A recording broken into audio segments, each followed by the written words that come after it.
Hello students, welcome to Time. In this session, I am going to start a new chapter.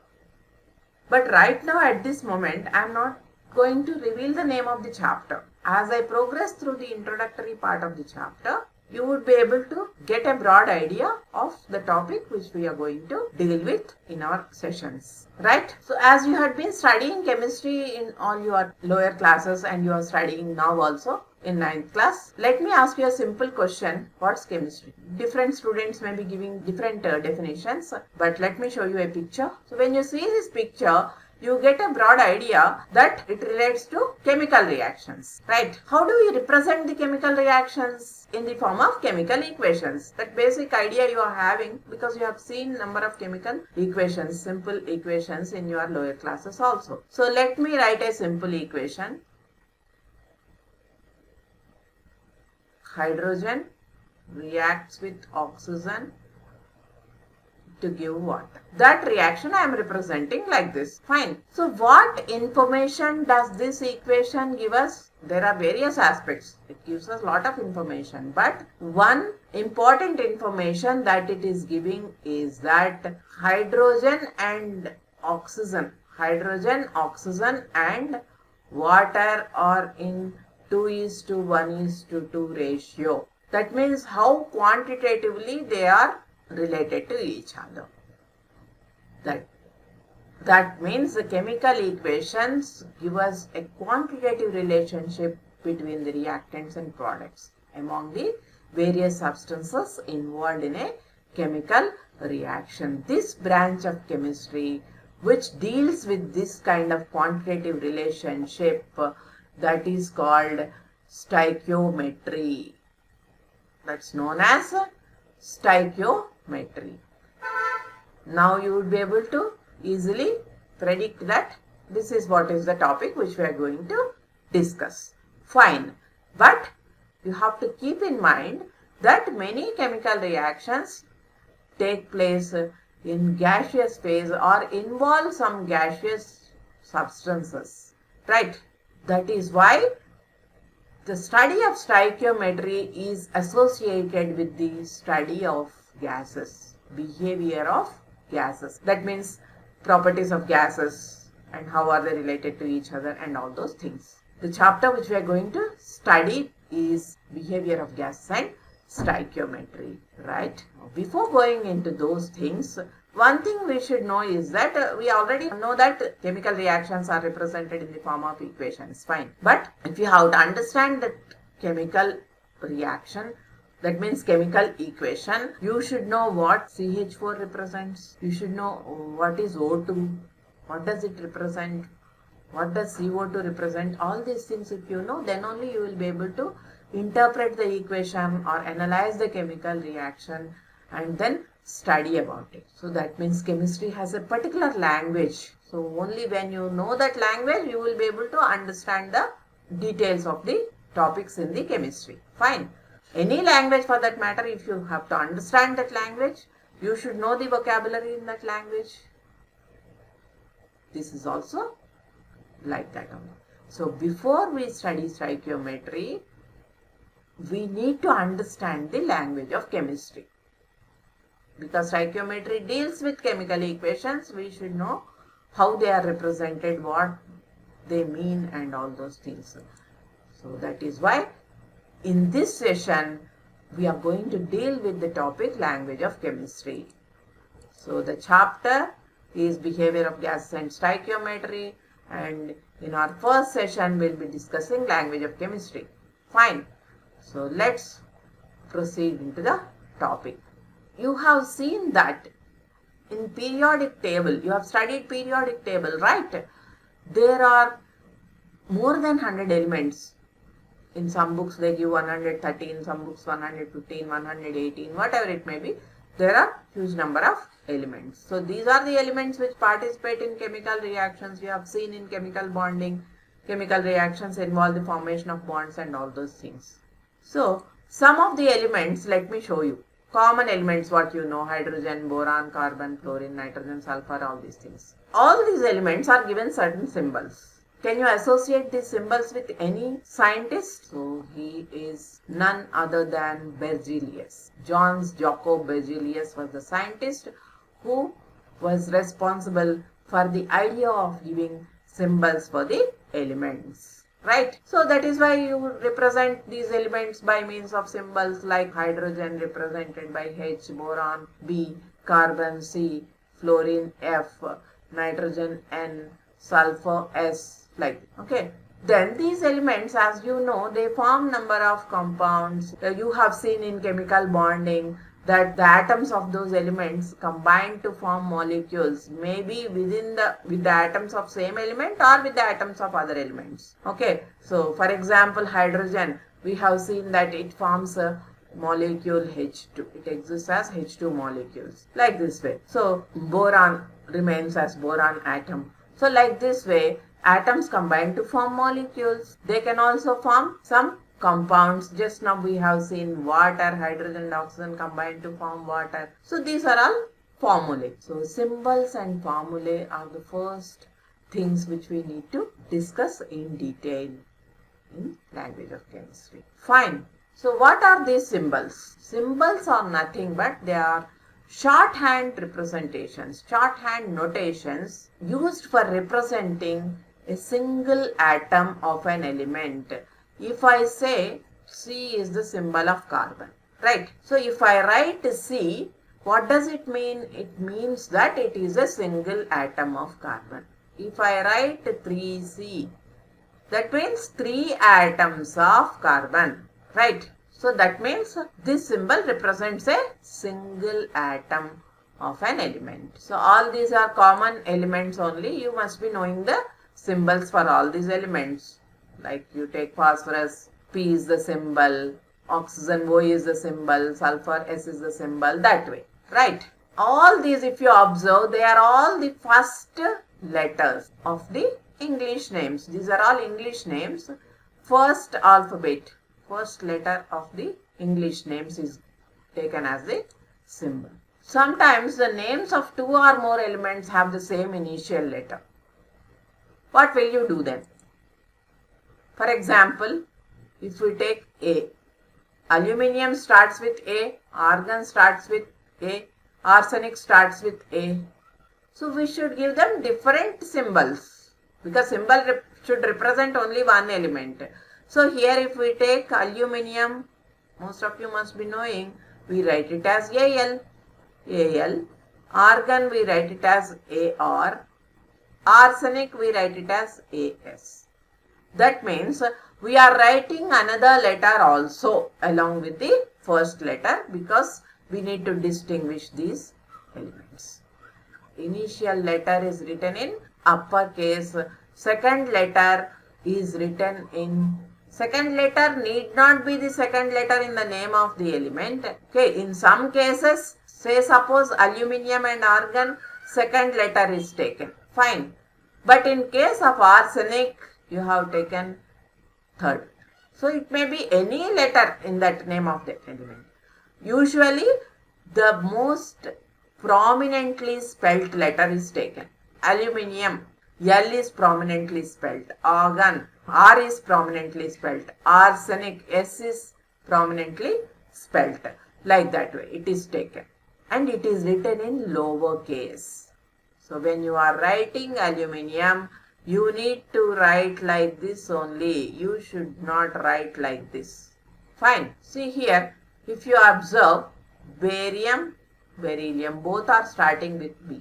That's why we are taking Ba as symbol for barium, Be as symbol for beryllium.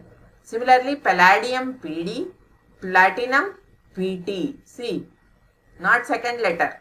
Similarly, there are many elements which start with C. C symbol signifies carbon. We already know that. But see how many elements are there? Chlorine, cesium, cobalt, calcium, chromium, cerium, like this. So many elements are there which are starting with C. See, in this case, chlorine, we are giving symbol Cl because L is prominently spelled. Cesium, Cs. Cobalt, Co. Calcium, Ca. Chromium, Cr. Cerium, Ce. Like this way, we are giving, in this way symbols are given. Similarly, if you take starting with S, selenium, silicon, strontium, like this, you can see number of elements. All the elements are not discovered in an order or not discovered at a time.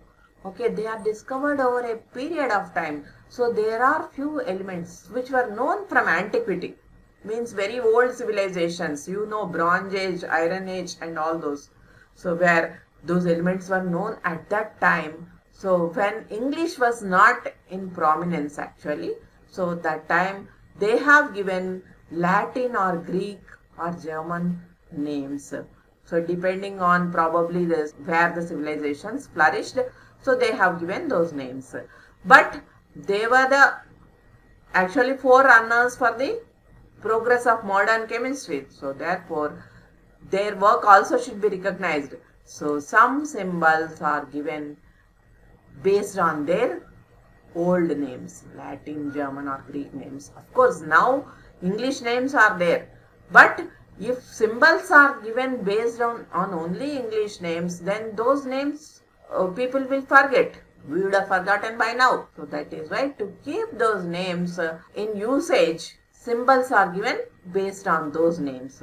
For example, potassium. Latin name of potassium is Kalium. So that is why symbol K is given. It is not P. P is phosphorus. Iron, ferrum. So Fe. Copper, cuprum, Cu. Silver, argentum, Ag. Like this way, the symbols are given. See, all others also, gold, mercury, lead, tin, all of them are given symbols like this.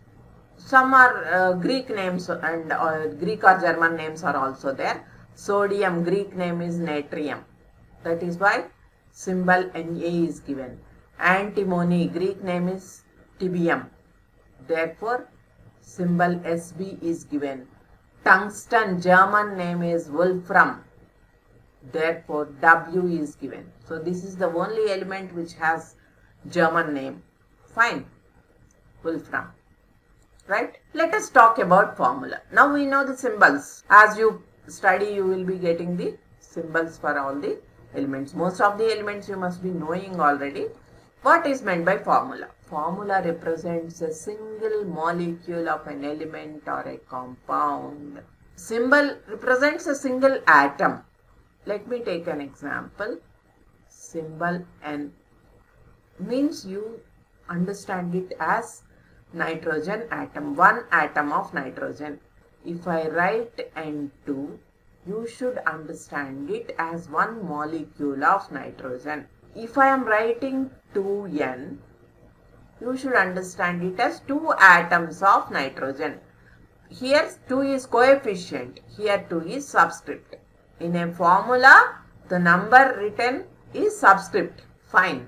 So if I am writing 2N2, it represents two molecules of nitrogen. Of course, compound, you know, if I am taking carbon dioxide, CO2 is the formula. So it represents one molecule of carbon dioxide. That's the way you should understand. See, hydrogen, water. These are all the formulae. H2 is not symbol, it is formula. And the formula of an element is written based on its atomicity. Based on its atomicity. Atomicity, you know that it is the number of atoms present in a molecule of an element. So if I am writing O2, oxygen is written as O2. Okay. So 2 is the atomicity. Ozone is written as O3. 3 is the atomicity of that molecule, ozone. I am writing Cl2, a molecule of chlorine. I am writing P4, a molecule of phosphorus. I am writing S8, a molecule of sulfur. All these represent the atomicities. Fine. Now, what is the significance of a chemical formula? Means, what does it signify? What do we understand? These are the chemical formulae. So this is sulfuric acid, this is nitric acid. So here, How many atoms are there in a molecule of sulfuric acid? As I told you, H2SO4 formula represents one molecule of sulfuric acid. 2 hydrogen atoms are there, 1 sulfur atom is there, 4 oxygen atoms are there. Totally there are 7 atoms. If you take nitric acid, 1 hydrogen atom, 1 nitrogen atom, 3 oxygen atoms. Totally there are 5 atoms. Fine. So, what is it indicating? It indicates the number of elements present in the molecule in the first place. How many elements are there? Hydrogen, sulfur, oxygen. 3 elements are there. It also gives the number of atoms of each element in a single molecule of that compound. How many hydrogens are there in sulfuric acid means 2. How many hydrogens are there in nitric acid means 1. That is. And as I already told you, it gives the total number of atoms in a molecule. Fine. Similarly, if you take simple molecule, that is water, there are 2 hydrogen atoms. There is only 1 oxygen atom. That means the number of atoms are fixed in a molecule of a particular substance. Right. That means the combining capacity of each element is different. That is what is called valency. Valency is a term which indicates the combining capacity of an atom. You can define valency. That means you can decide the combining capacity of an atom in 3 different ways. With respect to hydrogen, with respect to chlorine, with respect to oxygen. Let me take up an example. So if I am writing, suppose ENH3. In this, 1 atom of nitrogen is combining with 3 atoms of hydrogen. So, number of hydrogen atoms that combine with 1 atom of the element. That is what is the valency. Now, valency of nitrogen is 3. If I am taking CH4, methane, we have seen previously this formula. 1 atom of carbon is combining with how many atoms of hydrogen? 4 atoms. Therefore, valency of carbon is 4.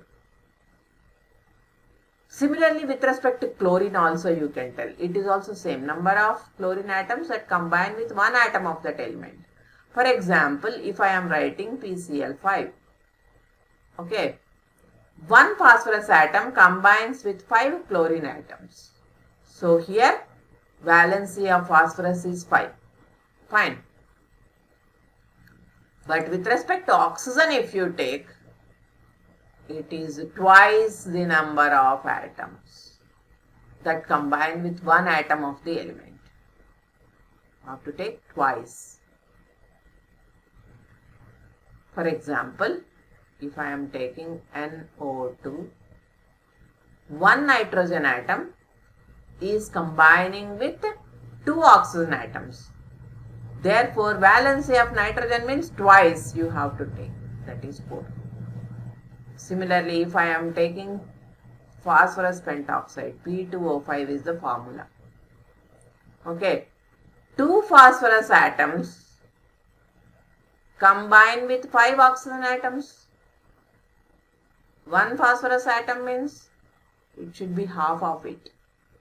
5 by 2. But twice, double the number. So double it. So it again is equal to 5. So valency of phosphorus with respect to oxygen here is 5. So this is the way you can define valency. You can find out the valency. Right?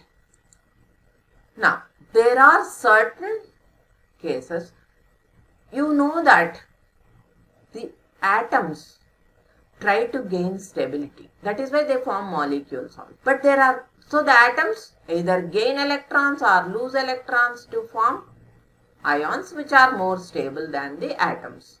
For example, if you are taking sodium, it loses an electron forming Na plus ion. If you are taking chlorine, it gains an electron to form Cl minus ion. This is a positive ion, this is a negative ion. We have seen that in the previous chapter. But there are some cases where some atoms together gain or lose electrons. Such ions are called polyatomic ions or radicals. A group of atoms together lose or gain electrons. Then those species are called radicals. Positive radicals and negative radicals. Look at these. NH4 plus. Means this is a group of atoms together. They are bonded together. Loses electron. SO4 minus 2. ClO4 minus, CO3 minus 2. These are all the radicals. Right. These radicals are derived from corresponding acids or bases. You will see in the later part how those are derived. Those radicals which are derived from acids are called acid radicals. Those radicals which are derived from bases are called basic radicals. Fine. So basically the inorganic compounds can be broadly mostly categorized as acids, bases and salt. These are the major type of compounds. So they may possess either simple ions or radicals. They may possess simple ions or they may possess polyatomic ions or radicals. What is an acid? Acid is a substance which produces H plus ions as the only positively charged ions in its aqueous solution. So the negative radical present in the acid is called acid radical or acidic radical. Negative radical present in the acid. So these negative radicals are derived from acids. Therefore, the negative ions or negative radicals are also called acid radicals. And base is a substance which furnishes OH minus ions as the only negatively charged ions in its aqueous solution. The positive radicals present in the base, those are the radicals derived from a base. So those are called basic radicals. The positive ions or positive radicals are therefore called basic radicals. And acid and base, you know that they react to give salt and water, that is we call neutralization reaction. So a salt basically is made up of a basic radical and an acidic radical, a positive ion and a negative ion. Positive ions are called basic radicals, negative ions are called acidic radicals. It may be a simple ion or a polyatomic ion. Fine. Let us see the negative radicals present in those acids. Acids, they differ with respect to the molecular composition. So based on the molecular composition, of course acids, they obviously possess hydrogen because they have to furnish H plus ions. Only then you are calling them acids. But they, in addition to hydrogen, they also possess other elements. Therefore, depending on the other elements associated with the acids, you can categorize them broadly into two types. One is binary acids or hydracids. So they contain hydrogen and a non-metal as constituent elements. For example, I can take H3Cl, hydrogen, and chlorine is a non-metal. So how are they named? How do you name hydracids? Means they are named as hydro. The name of the non-metal will come, and then ic acid. For example, hydrochloric acid. Hydrochloric acid. HCl means hydrochloric acid. Negative ion, that is Cl minus, is derived from this. That is called the acidic radical. That is named by giving IDE suffix. Means you write it as chloride. IDE is the suffix. Fine. Other category of acids are oxyacids.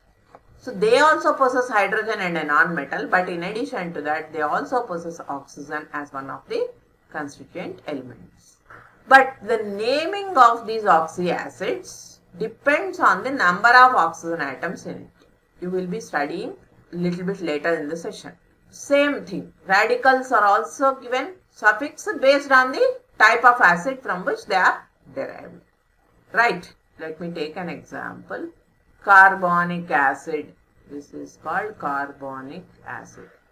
This is the only oxyacid that carbon forms. It is given ic acid. The suffix ic acid. Then the radical that is derived is CO3 minus 2. Is the acidic radical, and you call it carbonate. Ate is the suffix. Fine. See here. Different hydracids you can see. HCl, HBr, HI, H2S. See, hydrochloric acid, hydrobromic acid, hydroiodic acid, hydrosulfuric acid. H2S is hydrosulfuric acid.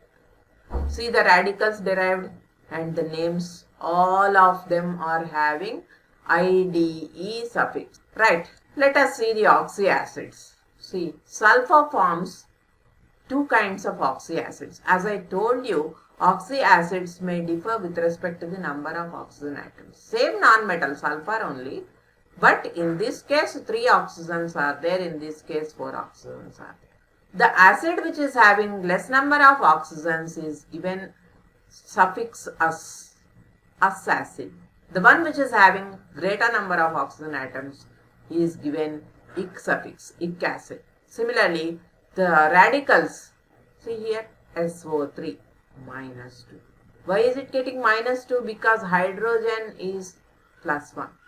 Hydrogen has a single electron. You know that it can form plus 1. 2 hydrogens are there plus 2. Therefore, it is minus 2. Fine. So, this is given ITE suffix, sulfite. SO4 minus 2 is the radical from ic acid. It is given 8. Like we have seen carbonic acid, carbonate. Same thing here. Sulfuric acid, sulfate. Similarly, nitrous acid, nitric acid. NO2 minus nitrite, NO3 minus nitrate. Right. But there are certain non-metals which can form more than 2 oxyacids. What about those? For example, chlorine if you take, it can form 2 acids. Chlorine if you take, HClO2 is called chlorous acid. Right. But it forms another acid HClO. Us means this is only having less number of oxygens. It also forms another oxyacid with still less number of oxygen atoms. Then, for the same name, you just add a prefix hypo. Hypochlorous acid. Hypo means less. Fine. Lesser number of oxygen atoms than the us acid. Now, it forms another oxyacid HClO3. Among these two, this is higher number of oxygen atoms. Therefore, you call it chloric acid. Then what about HClO4? Higher one only you are calling it ic acid. But it also forms an oxyacid with more number of oxygens than ic acid. Then we call it perchloric acid. Per is the suffix, per is the prefix we are adding to chloric acid. Oxyacid containing more number of oxygen atoms than ic acid is given per as the prefix, right? And if you take the oxyacids having more than one hydrogen atom, single hydrogen atom there is no problem. If nitric acid or nitrous acid is there, HNO2, HNO3, okay, they can give you only NO2 minus radical, this one NO3 minus radical, that's it. But in case of, for example, sulfuric acid if you take, 2 hydrogens are there. As I already told you, it forms SO3 minus 2. But it can also give you another radical HSO3 minus. How to remember this charge means? No, just you have to remember like this, because 2 hydrogens are there. This is minus 2. So if you add one H plus to this, okay. So plus 1 minus 2. If you add, you will get minus 1. That's it. Hydrogen you will add to this and then reduce the charge by 1 unit.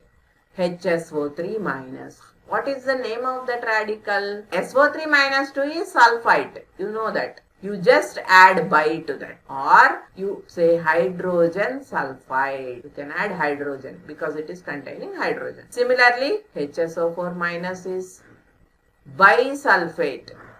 Bisulfate or hydrogen sulfate. Then phosphoric acid. It is having 3 hydrogen atoms. Therefore, if the radical that can be derived from this is He3PO4. If you take, it will give you PO4 minus 3. Okay. And if you add H plus to this, HPO4 minus 2. One more hydrogen if you add to this, it becomes H2PO4 minus. So these are the two extra radicals, other radicals that it is forming. H2PO4 minus, HPO4 minus 2. H2PO4 minus 2 hydrogens are there.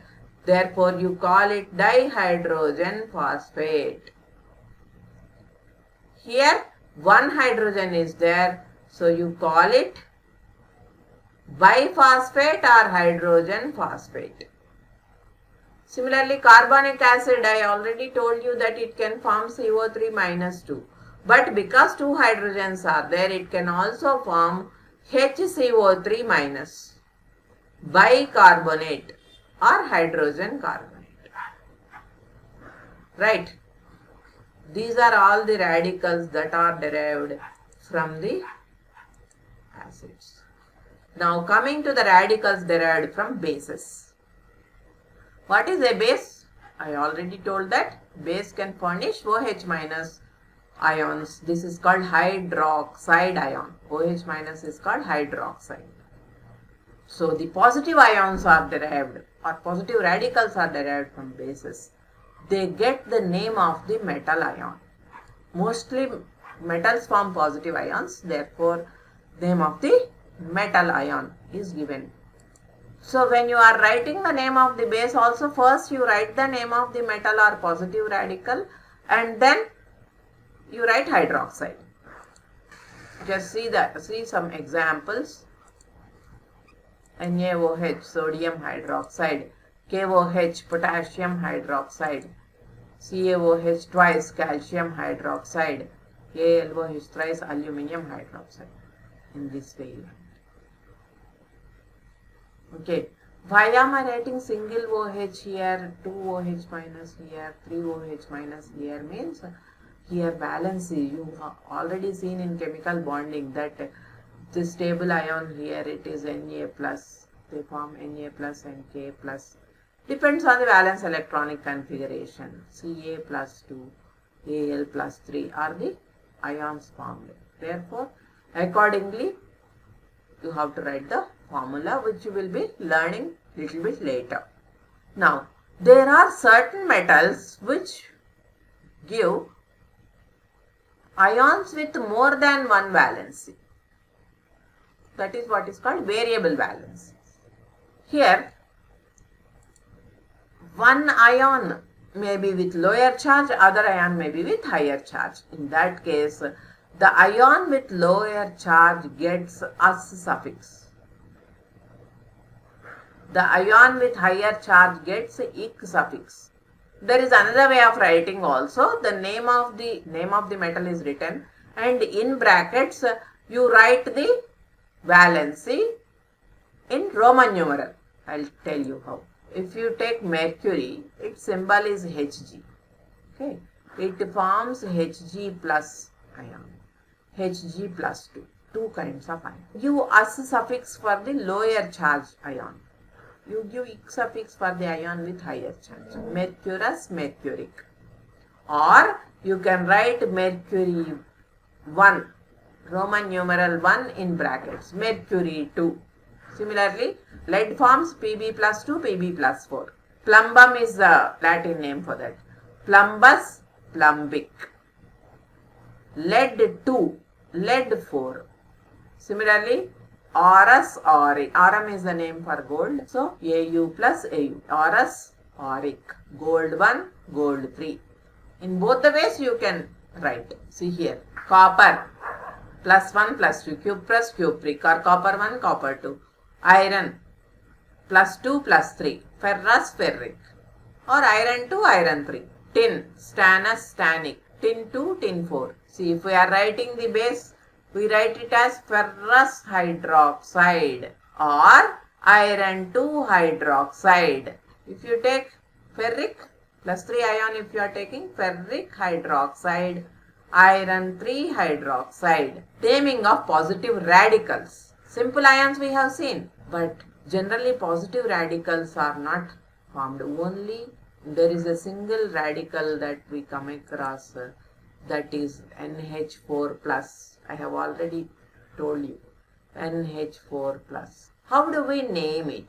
Positive radicals get IUM suffix. So ammonium, IUM is the suffix.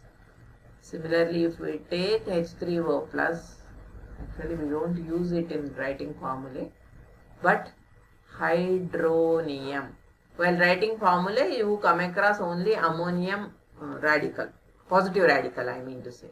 So we write it as ammonium hydroxide. Write the name of the positive radical, then write hydroxide. That is how we name the bases.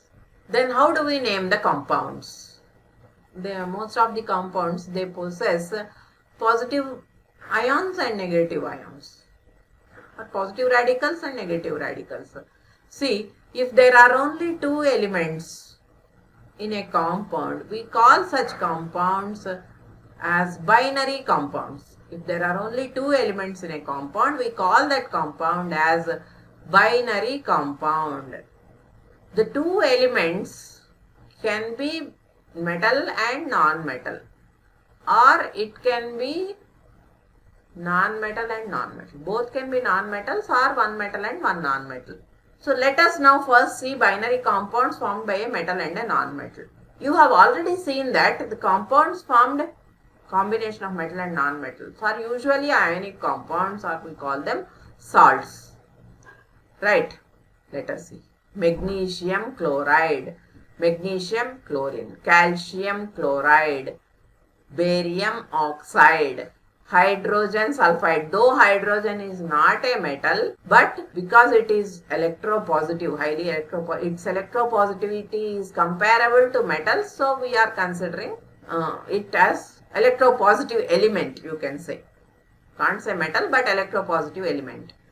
And then sulfur. So all these are binary compounds of an electropositive and an electronegative element. Right. In these cases, the name of the metal is specified first. Okay. Followed by the name of the non-metal, ending with suffix id. Binary compounds always end with suffix id. Chloride, oxide, sulfide, nitride, phosphide, like that way. Fine. We have seen that some of the metals, they form ions, they show variable valency. In that case, you can't simply say iron oxide, you can't simply say copper oxide, lead oxide, because we need to specify what is the charge. So that is why we specify the name of the ion: ferrous oxide, ferric oxide. Plus 2 means ferrous oxide, plus 3 means ferric oxide, or iron 2 oxide, iron 3 oxide. Same thing, copper also, cuprous, cupric. So there are salts with or compounds with more than 2 elements. Zinc sulfite. I already told you that sulfite is SO3 minus 2. Zinc is Zn. I am not writing the formula, I am telling you just. It forms plus 2 ion. Fine. So this is having zinc, sulfur and oxygen. More than 2 elements. Copper nitrate. Similarly, copper, nitrogen, oxygen. Sodium nitrite. Sodium, nitrogen, oxygen.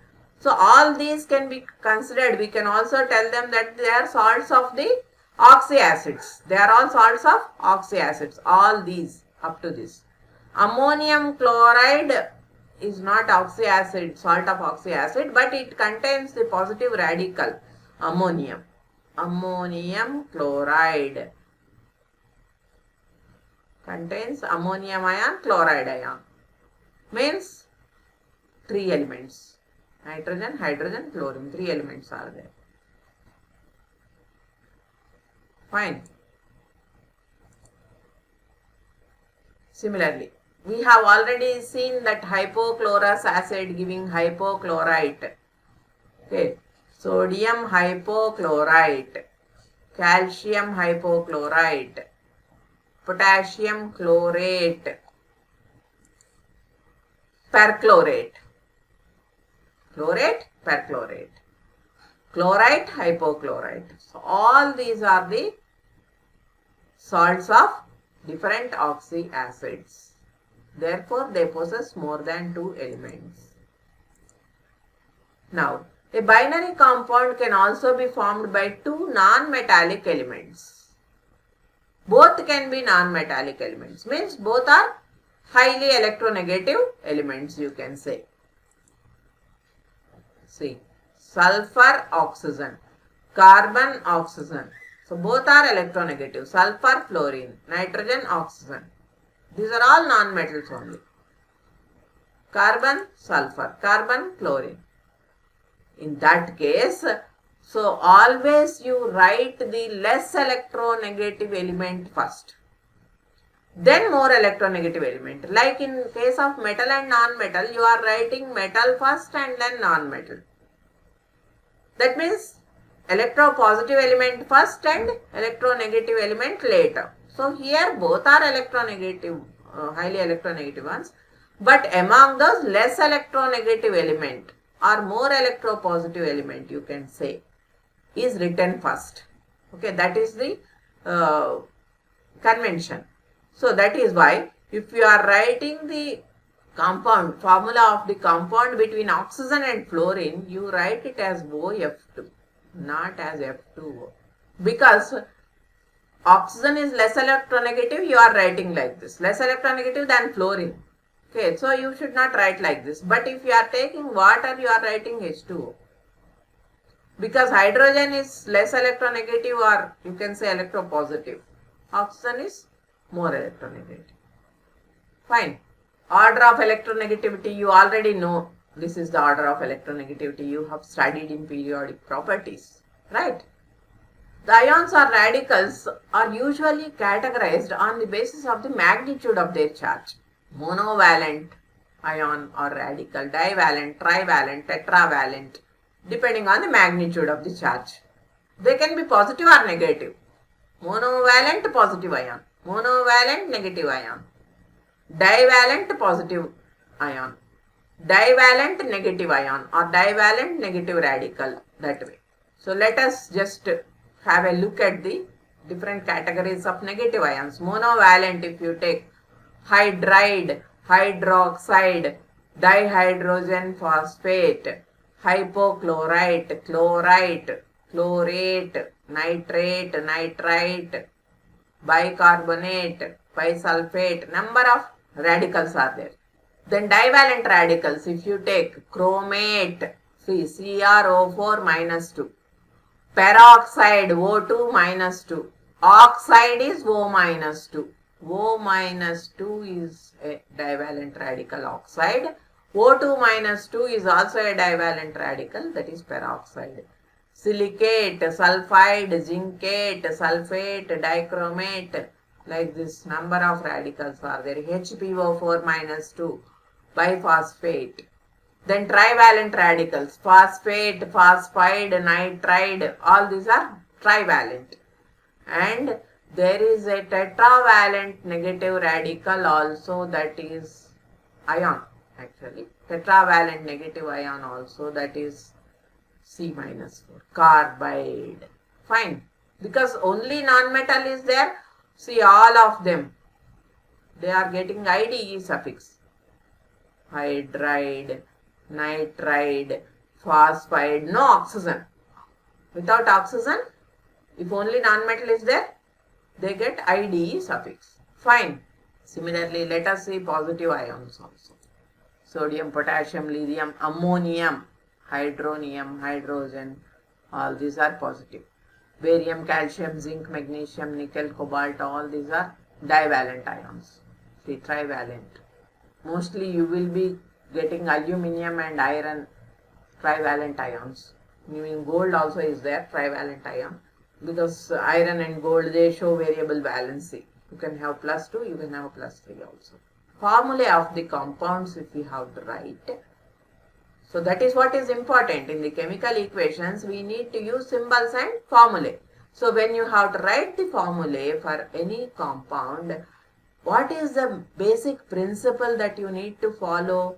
One principle is that the positive radical or positive ion is written first and then negative radical or negative ion. That is one thing. Second thing is that the entire molecule should be electrically neutral. Means the total positive charge on all the positive ions should be equal to the total negative charge on all the negative ions. Na plus Cl minus, plus 1 minus 1. If you add, you will get 0. The molecule is electrically neutral. Plus 2. Okay. This is minus 1. Therefore, you will take 2 fluoride ions. Minus 1, minus 1. Totally minus 2. So, again it will be neutral. That way. Understood? Formulae of compounds. When we are writing the formulae of the compounds, we have to see that the molecule should be electrically neutral. Depending on that only, we need to take the number of ions. For example, let me show you. If I have to write the formula of aluminium carbide, let me take an example of aluminium carbide. Aluminium forms Al plus 3. Carbide forms C minus 4. Okay.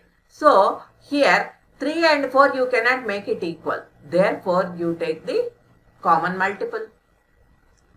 12 is the common multiple, LCM you say. Okay. You have to get it plus 12 minus 12. Plus 12 if you have to get here, how many aluminium ions you need to take? Each ion is having plus 3. 4 aluminium ions. Therefore, you write Al4. And here if you have to get minus 12, how many carbide ions you need to take? Each carbide ion has minus 4. 3 carbide ions. Al4C3.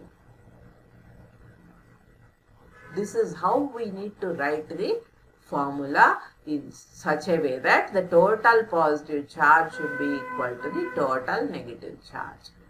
But every time writing like this is a bit cumbersome process and time consuming process. That is why we follow a shortcut method, a shorter method, an easier method, okay, which is less time consuming. That is what is called crisscross method. So in this crisscross method, first we will write, for example, A plus X. We do not know what is the valence charge, just plus X. Okay. Then B minus Y. For this also we do not know. That's why we have written. Whatever we don't know, we consider them as X and Y. Okay. Cation left side and anion right side. Fine. Charge on the ion below the formula without charge. Magnitude of charge we have to write.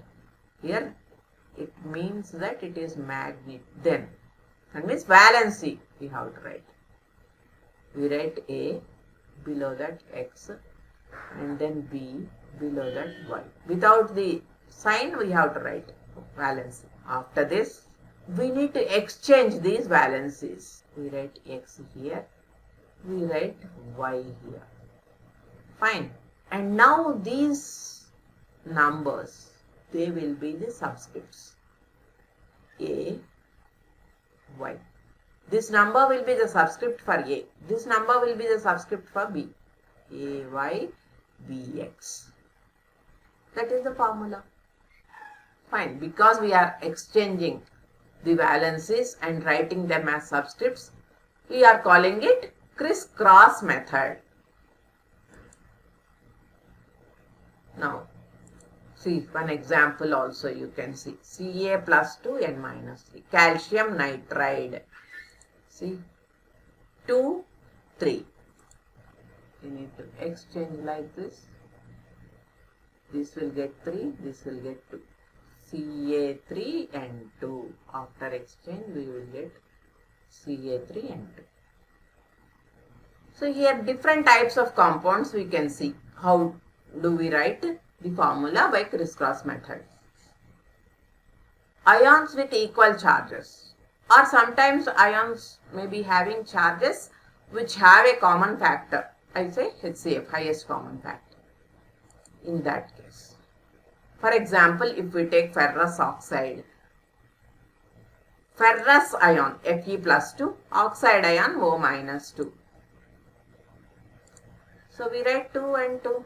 After exchange also you get 2 and 2 only. But we will write it as FeO without any subscripts. Whenever charge is equal, we will not give any subscript because they get cancelled. FeO. Similarly, if we are taking lead sulfide Pb plus 2, plumbus S minus 2. You just write it as PbS. You don't write Pb2S2. Fine. Now, see, stannic oxide. Stannic means Sn plus 4. Oxide you already know. Actually, if we exchange these, we will get 4 here. We will get 2 here. No. This will come here. This will go there. So in that case, we need to write SN2O4. But they have a common factor. We cancel it. And we will write it as SNO2. Subscripts after dividing with HCF. Fine. One ion and one radical can be there. Sodium carbonate. Na plus CO3 minus 2. So, because you already know I have not shown it. Na plus CO3 minus 2, if you take, this is 1, this is 2. After exchange, this will come here, this will go there. Therefore, Na2CO3. See. Zinc nitrate. Zinc is Zn plus 2. NO3 minus. Fine. So here it is 2, it is 1. So after exchange, this 1 comes here, this 2 goes there. So Zn, entire nitrate radical should be taken 2 times. That is why we put a bracket and then write 2. Understood? So after exchange, this 2 will come here. This 1 will go here. So this is not a single atom. It's a group of atoms. Therefore, for the entire group, this 2 is applicable for the entire group. Like in maths also you write, suppose for example, 2x whole square.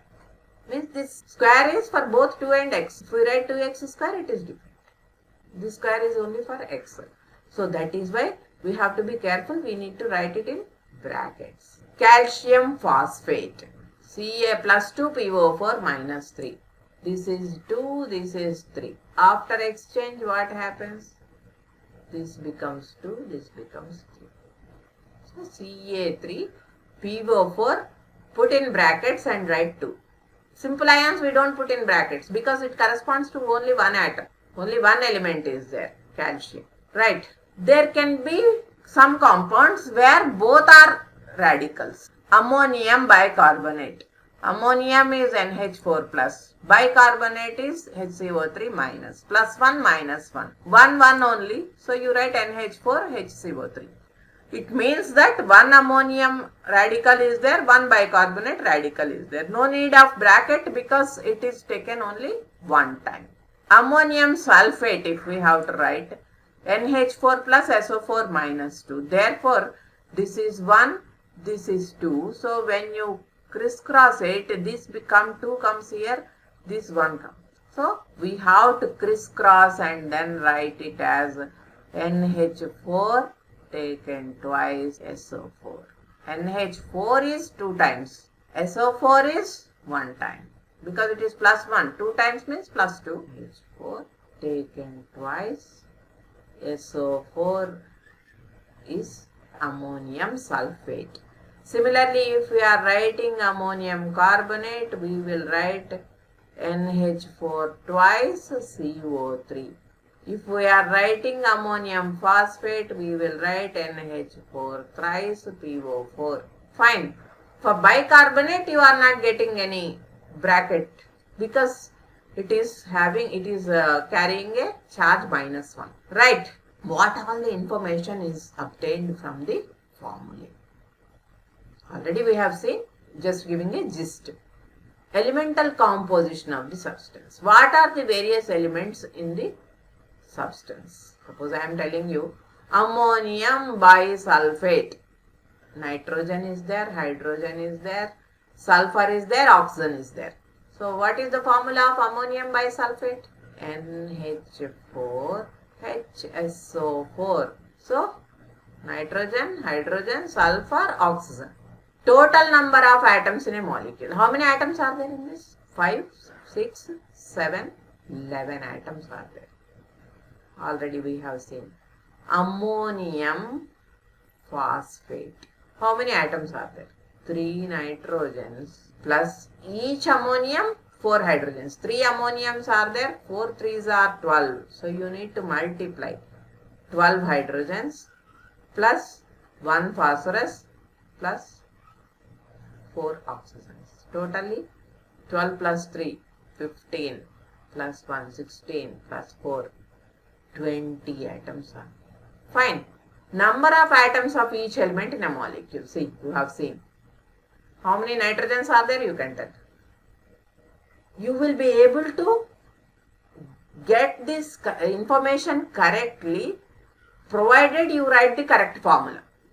Therefore, writing the correct formula is very important. If you write a wrong formula, obviously you will end up in giving a wrong calculation. If I am writing like this, you will calculate 1 nitrogen, 4 hydrogens, okay, 2 sulfurs, 8 oxygens. Totally 7, 15. But the actual formula is NH4 twice. Now it is 1 nitrogen, 8 hydrogens, 1 sulfur, 4 oxygen, 14. So entire composition will change. So if you write a wrong formula. So that is why it is very important that you should practice writing formulae for different types of compounds. So you need to learn the formula of the radicals correctly. So if you write the wrong valency, you will end up in writing a wrong formula. So if you are able to write the correct formulae, then only you will be able to write the correct equation, balance it correctly, and then do the numerical problem correctly. So in stoichiometry, you will have numerical problems. Fine. So that is why this appears to be a simple topic, but you need to have a strong hold on this topic. Only then you will be able to understand and appreciate the later topics. Fine. So let's just have a brief recap of what we have done in this session. So in this session, we have taken symbols of elements. They can be based on English, Latin, Greek or German names. Then symbol as the shorthand representation of an atom. Formula is a shorthand notation of a molecule. So the basic difference between symbol and formula you have understood. The formula of an element depends on the atomicity of the element, as I already told you. No, S8, P4, like that way. Ions or radicals are derived from acids or bases. Acidic radicals or acid radicals, they are nothing but negative radicals. The names of those radicals are based on the type of the acid taken. Hydracid, if you take, the name of the acid will be hydroic acid. Radical gets IDE suffix. If you take oxyacid, depending on the number of oxygens, it can be us acid, ic acid or hypoacid, hypous acid or peric acid, like that. Ammonium ion is the only positive radical. Of course, hydronium is there, but still that's the only radical you will be coming across when you are writing the formulae. And then there are metals showing variable valency like iron, copper, mercury, gold, lead, tin, manganese. For all those, you need to mention which ion is that, lower valency ion or higher valency ion, when you are writing the name of the compound. Fine.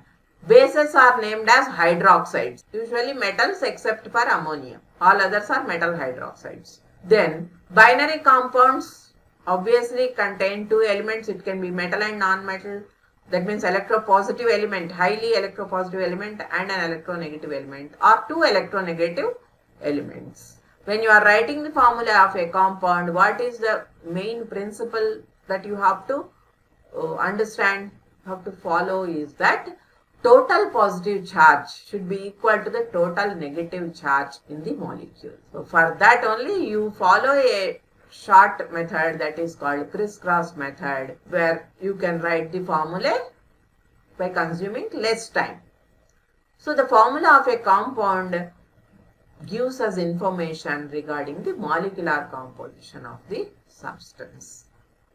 Fine. Hope you have understood this. This is rather a simpler topic. So only thing you need to do is, as I already told you, practice the radicals. At least every day 5 radicals if you learn also, you will become perfect within a week. Fine. So then writing formulae becomes very easy for you. Okay children. So let me wind up the session here. Thank you.